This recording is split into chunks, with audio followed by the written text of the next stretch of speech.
आणि दुसऱ्या बाजूला जाताना मला एक गोष्ट मांडून जायची आहे की आपल्या विरोधात कोण आहे माहिती आपल्या सर्वांना? भाजप.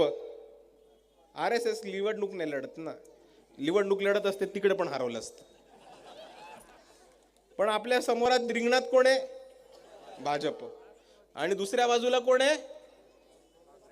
काँग्रेस. नाही, दुसऱ्या बाजूला पण भाजपच आहे. कारण प्रणिती शिंदे या भाजपसाठी काम करतात ते आपल्या सर्वांना माहिती आहे. तुम्हाला एक आतली गोष्ट सांगू का?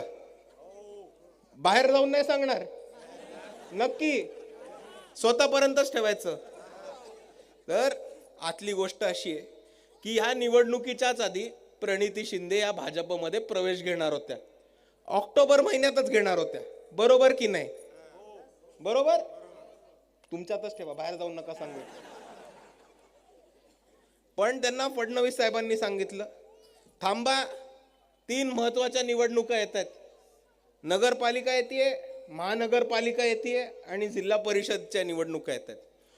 तुम्ही तोपर्यंत काँग्रेसमध्येच थांबा, सेटिंग करून भाजपचे सगळे उमेदवार निवडून आणा आणि मग प्रणितीताई काँग्रेसमधनं भाजपमध्ये प्रवेश घेतील. अशी प्रणितीताईंची आणि फडणवीसांची डील झालेली आहे. तर म्हणून मी आपल्या सर्वांना एवढंच म्हणतो की आपल्या समोर एका बाजूला भाजप आहे आणि दुसऱ्या बाजूला कोण आहे? भाजपच आहे. कारण प्रणितीताई कोणासाठी काम करतात? भाजपसाठी. आणि म्हणून या परिस्थितीमध्ये जर भाजपला पाडायचं असेल तर आपल्याला एकच पर्याय, तो म्हणजे वंचित बहुजन आघाडी. आणि ह्यांची नाती खूप आतमधली आहेत भाजपशी. तुम्हाला एक 2-3 महिन्यापूर्वीचं एक उदाहरण देतो. सुशील कुमार शिंदेची एक नात आहे, नाव माहिती आहे त्यांचा? श्रॉफ काहीतरी, दिया श्रॉफ. त्यांचं लग्न झालं. त्यांच्या लग्नामध्ये चीफ गेस्ट कोण होतं माहिती आहे का? 3 चीफ गेस्ट होते. सगळ्यात पहिले शरद पवार, दुसरे कोण? अडाणी, आणि तिसरे कोण? फडणवीस.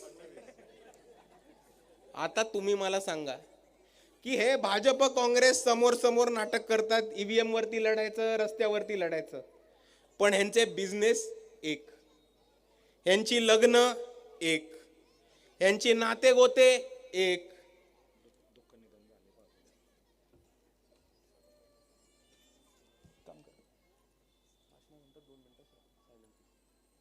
यांची नाती गोती एक, यांचे सगळे धंदे एक.